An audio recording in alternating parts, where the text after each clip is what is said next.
안녕하세요. 결혼한 지 3년 된 올해로 서른인 여자입니다. 4살 연상의 남편을 만나 제가 이렇게 행복해도 되나 싶을 정도로 과분한 사랑받으며 살고 있습니다. 남들 다 있는 부모님 없이 자랐고, 그걸 이유로 어릴 적부터 남들에게 손가락질 받으며 상처 아닌 상처받고 자라왔습니다. 사춘기 때 많이 힘들어서 생모도 버리고 떠난 손녀딸을 키워주신 할머니 가슴에 대못도 박은 적이 있어요. 할머니는 결국 제 결혼식도 보지 못하고 돌아가셨네요. 아직도 그게 아쉬움이 많이 남습니다. 할머니 손에 자랐고 할아버지도 저 어릴 적에 돌아가셔서 집안 형편이 썩 좋은 편은 아니었어요. 엄마는 사진으로나마 봤지만 아빠는 정말 한 번도 본 적이 없습니다. 학창 시절에 공부는 곧잘 했지만 학비 문제로 제가 원하던 상위권 대학교는 나오지 못했어요. 그래도 다행스럽게 몸이 급격히 안 좋아지신 할머니를 위해 마침 집에서 가까운 대학에서 전액장학금 지원을 해줬기 때문에 그래도 대학교 졸업은 할 수 있었습니다. 할머니께서는 돌아가시면서 그래도 저 때문에 말년에 외롭지는 않으셨다고 고맙다고 하셨습니다. 결혼하는 모습은 보여드리지 못했지만 졸업식에 와주셔서 그때 찍은 사진으로 가끔씩 돌아가신 할머니를 추억하고는 합니다.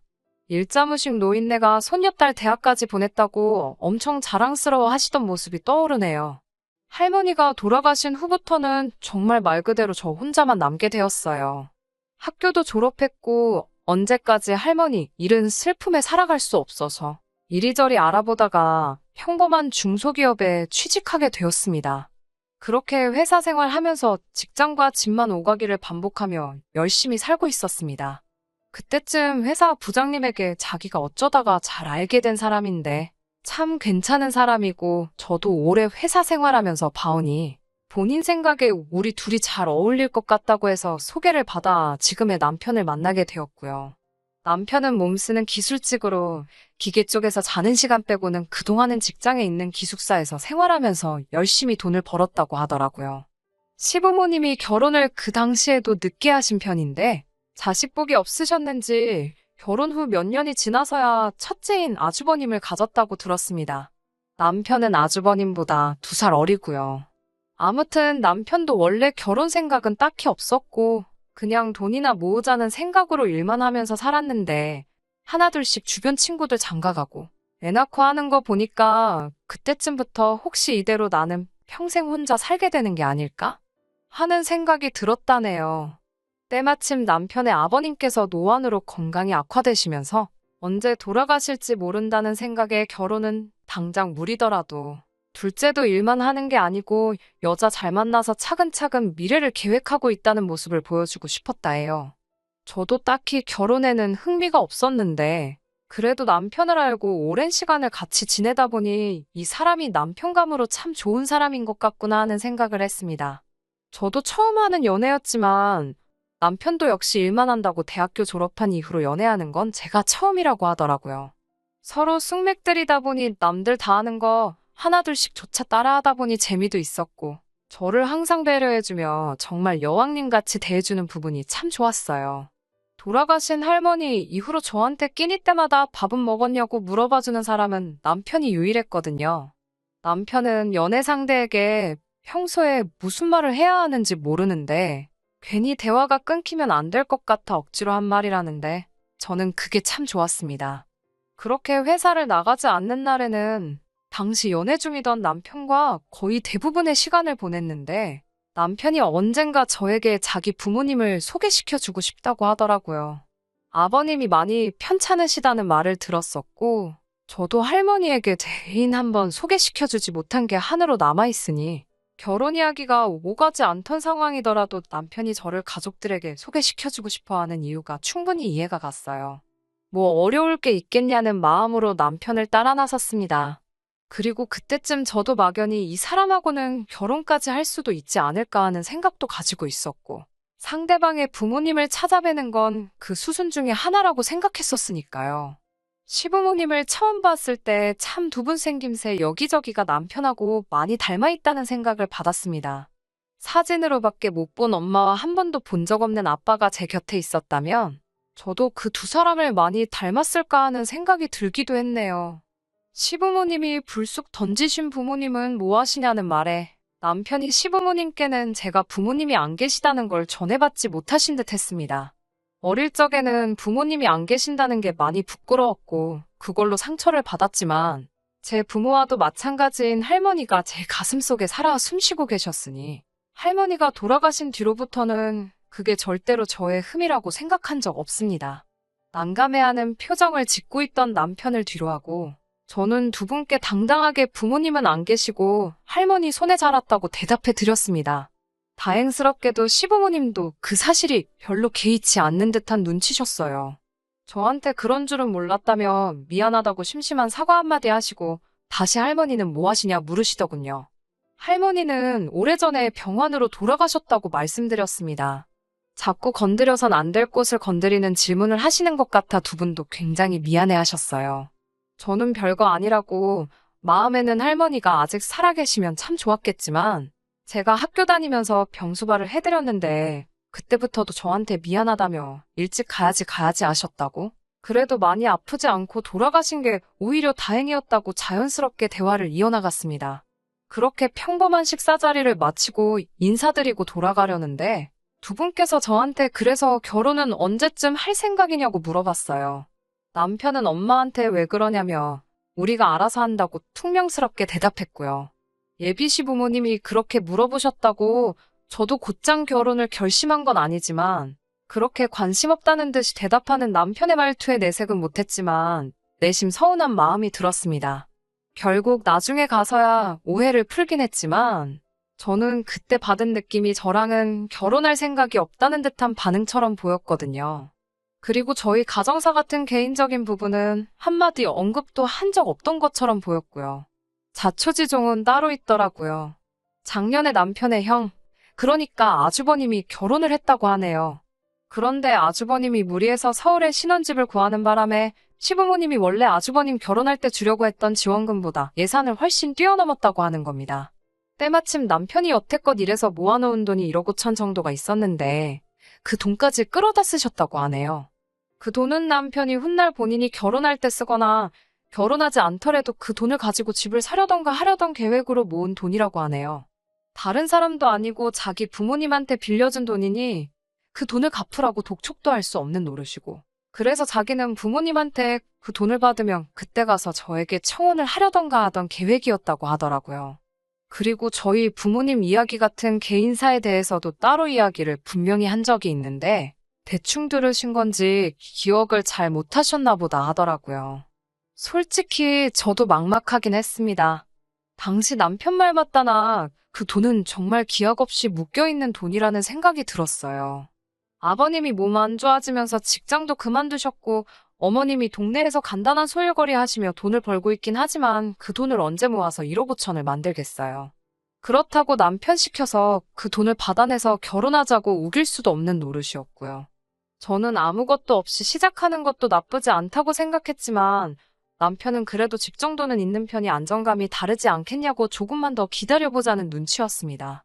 그러던 중에 남편 없이 저 혼자만 어머님의 호출로 어머님을 만나게 됩니다. 하시는 말씀은 아버님 몸이 날이 갈수록 안 좋아지는 바람에 돌아가시기 전에 둘째도 결혼하는 모습을 보여주고 싶다고 하시더라고요. 오지랖인지는 모르겠지만 우물쭈물하다가 당시 남편이 가지고 있던 고민거리에 대해서 시어머니께 다 털어놨습니다. 이래이래 해서 남편이 결혼을 미루고 있는 눈치다. 힘든 상황인 거 알지만 아무쪼록 두 사람이서 이야기 먼저 해보시면 좋겠다고요. 첫 인상에서 시부모님 인상이 굉장히 좋았기 때문에 저는 당연히 좋은 이야기가 나올 줄 알았는데 어머님의 반응은 상당히 냉랭했습니다. 너는 모아놓은 돈이 얼마나 되길래 그러냐. 당장 혼주석에 앉을 사람도 없어 남 부끄러워서 결혼식도 어떻게 올려야 할지 고민이다. 부모가 없으니 결혼식 비용에 돈을 다 쓰게 되면 결혼할 때 예단 같은 것도 못 태우지 않느냐 뭐 이런 이야기요.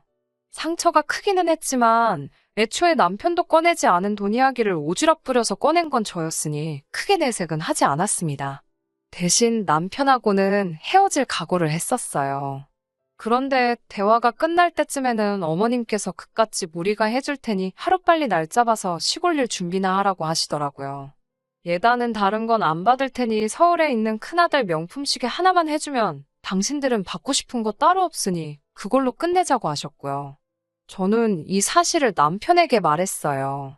남편에게는 어머님이 저에게 무례하게 구신 부분은 따로 말하지는 않았습니다. 남편은 두 분이 벌써 돈이 생길 일이 없을 텐데 하며 의아해하면서 혹시 서울에서 살고 있는 형이 모아서 갚았나? 하는 생각을 하더라고요. 아무튼 그렇게 돼서 저희 둘의 관계는 급속도로 진전되었고 서로 결혼을 하기로 약속하고 그 뒤로부터는 데이트를 하는 동안에도 틈틈이 결혼식 관련해서 이것저것 알아보러 다녔습니다.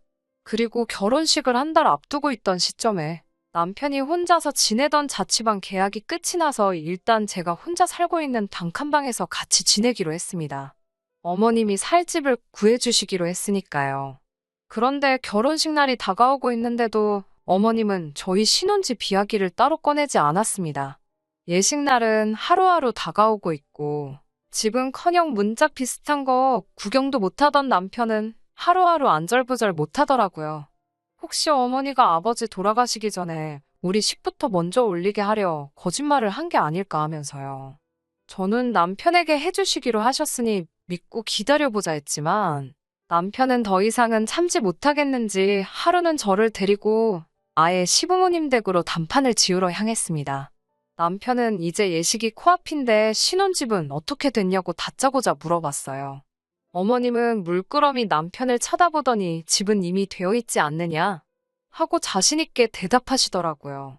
남편은 준비가 되었으면 가타부타 말을 해주셨어야지 아무 말이 없으셔서 매일같이 고민하지 않았냐고 따졌고 집도 우리 의견 하나도 안 물어보고 구하시면 어떡하냐고 따졌지요. 그런데 시어머니가 준비한 집은 정말 상상도 못한 곳에 있었습니다. 바로 여기 저희가 서 있던 시부모님 집이었어요. 이 집을 저희가 결혼하면 준다는 게 아니라 그대로 시댁으로 들어와 살라는 거였죠. 저도 저지만 남편도 얼이 빠져서 아무 말도 잊지 못하고 멍하니 서 있더라고요. 지금 이 집으로 들어와서 신혼살림을 차리라는 거냐 재차 물으니 제대로 들어놓고 못 들은 척을 하냐고 화를 내시더라고요. 이제 귀찮으니까 얼른 가보라는 식으로 말입니다. 어머님 말은 그 1억 5천을 다 죽어가는 노친네 하나랑 동네에서 근근히 일감받아다 하루 벌어 하루 먹고 사는 내가 무슨 수로 모으느냐. 다행히 이 아파트가 그 정도 돈은 하니 자기들 죽고 나면 너네 이름으로 물려주겠다 하십니다. 남편이 입에 거품을 물 정도로 큰 소리로 따지면서 그게 무슨 말도 안 되는 소리시냐고. 지금 그러니까 자기 보고 부모님을 모시고 살라는 거냐 따졌어요. 어머님은 자식이 부모 모시고 사는 게 뭐가 문제가 되냐는 듯이 따지셨습니다. 자기가 집에 있으니 집안일 하면 되고 마침 제가 할머니 아프실 때 수발 들었다는 걸 이유로 수발 잘하는 며느리도 식구로 들어오니 아픈 네 아빠 병수발 들고 그러면 나도 편하고 얼마나 좋냐고. 자기도 이제 늙고 지쳐서 몸 불편한 아버님 뒷수발하는 거 힘들어서 못 해먹겠는데 자기가 살림해주고 제가 아버님 수발 들면 되니까 모두한테 잘 된 거 아니냐고. 감히 그런 말을 저를 앞에다 두고 뻔뻔하게도 하시더라고요. 가만히 있는 저까지 걸고 넘어지시니 그때는 저도 결혼이고 뭐고 화를 참을 수가 없어서 한마디 했습니다. 고아 며느리라고 너무 우습게 보시는 거 아니냐고. 저한테 큰아주버님 시계 해주신다고 1,000만 원까지 뜯어가셔놓고는 그때는 미리미리 잘도 말씀해주시더니 제일 중요한 걸 이제 와서 말해주시는 이유가 뭐냐고 따졌어요. 남편은 또 그 시계 이야기는 처음 들으니 그건 또 무슨 소리냐면서 불같이 화를 내더라고요. 옛날부터 남편은 둘째라고 첫째인 형님에게 많은 걸 양보하면서 자랐다고 합니다. 그거 가지고도 자기는 내색 한번 한 적이 없는데 집안 전 재산을 털어서 형장가 보내놓더니 봉양은 왜 자기한테 떠넘기느냐고 따지더군요. 효도는 딱 받은 만큼만 해드릴 거고 아버지 병수발이건 혼자 되실 어머니 모시고 사는 건 번지수 잘못 찾으셨다고. 나 말고 형한테 가서 물어보라고 하고 이딴 집은 안 줘도 되니까 우리끼리 살아보겠다고 연 끊는다 선언하고 집 밖으로 나왔습니다. 아무리 전화번호를 바꾸고 해도 어디 사는지 뻔히 아니까 연락 오는 건 시간 문제더라고요. 아무리 그래도 부모와의 연을 그렇게 쉽게 끊을 수 있는 건가 싶고 이게 괜히 나 때문에 벌어진 일이 아닌가 싶고 해서 남편한테는 헤어지자고 했었습니다. 그런데 남편은 결국 저를 택했네요. 남편이 다니던 회사 연주를 통해 기술 이전 형식으로 해외에서 근무할 기회를 얻게 되었습니다. 어머님한테 빌려준 돈은 아주버님한테 따로 연락해서 어머님네 유산은 자기가 포기하겠다고 형 다 가지라고 하고 단지 결혼할 때 빌려준 내 돈만 다시 돌려달라고 해서 받아냈다고 합니다. 그때 당시에 1억 5천과 지금의 1억 5천이 조금 차이가 있기는 하지만 그래도 그 액수 그대로 돈을 돌려받은 게 어딘가요? 남편이 새로 일하게 되는 해외는 어딘지 누구한테도 말하지 않았습니다. 저도 마침 가족이 없는 상황이니 남편과 그런 식으로 해외로 사라지는 게 어렵거나 하지 않았어요. 그렇게 해외로 와서 신혼생활 시작한 지 벌써 3년째입니다. 시간이 참 빠르네요. 얼마 전에 아주버님으로부터 남편에게 이메일이 와서 소식을 전해 들었습니다. 아버님은 오히려 병세가 호전되셔서 전보다 더 건강한 상황이라고 하시고 어머님이 자꾸 아주버님한테 이제 더는 힘들다고 당신들 모시고 살아달라고 부탁하는 통에 아주 죽을 맛이라고 남편 보고 한국에는 언제 돌아올 거냐는 식으로 물어보시더라고요. 시부모님 유산 받는다는 거 자기가 포기하고 너네한테 양보해 줄 테니까 이제 그만 두 분을 용서해주고 다시 한국으로 돌아와서 시부모님 근처에서라도 같이 살면 안 되냐는 식으로 물어보는 이메일을 보냈네요. 아마 우리가 돌아오면 시부모님을 모시고 살아달라고 부탁하겠지요.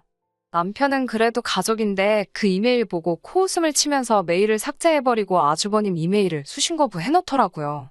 수신거부 하기 전에 답장을 하나 보냈는데 우리는 이제 없는 사람들이라고 생각하라고. 그리고 부모님들께 효도하는 건 여태껏 지원받은 형님 몫이니 누구에게도 떠넘길 생각하지 말고 책임지라는 말과 함께요. 여기 생활이라고 편하기만 한 것도 아니고 한국이 많이 그립긴 하지만 한국에서 시부모님 모시고 사는 것보다는 나을 것 같네요. 몇 년이나 지나서 한풀이식으로 써본 사연이지만 그래도 이렇게 다 지나고 나서 털어놓으니 속 하나만큼은 후련하네요. 끝까지 들어주셔서 감사합니다. 오늘의 사연은 여기까지입니다. 구독과 좋아요, 알람 설정 부탁드리고 더 좋은 사연으로 다시 찾아뵙겠습니다. 감사합니다.